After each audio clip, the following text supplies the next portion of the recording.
Hola, veus, les famílies dels dos agents rurals morts atrets per un caçador a Aspa reclamen a la Generalitat una indemnització de 400.000 euros, 200.000 euros per cadascuna.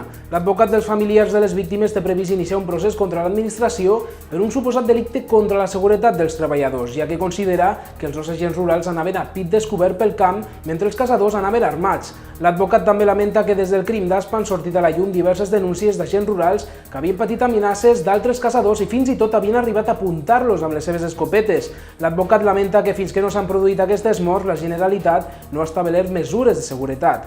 Paral·lelament, avui han declarat els altres caçadors que el dia dels fets acompanyaven Ismael Rodríguez, l'autor confés del crim.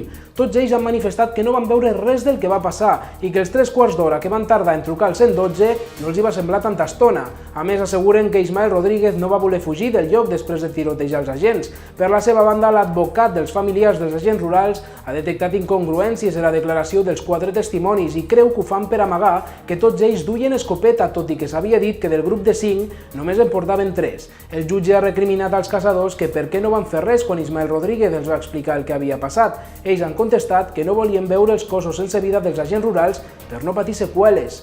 L'advocada de l'acusat ha explicat que quan Rodríguez va dir "marxem, marxem", no ho deia amb intenció de fugir del lloc, sinó per anar cap als cotxes dels agents rurals. Això és tot, continuarem informant sobre el crim d'Aspa, a veure com evoluciona aquest judici. Gràcies per la vostra atenció, fins aviat.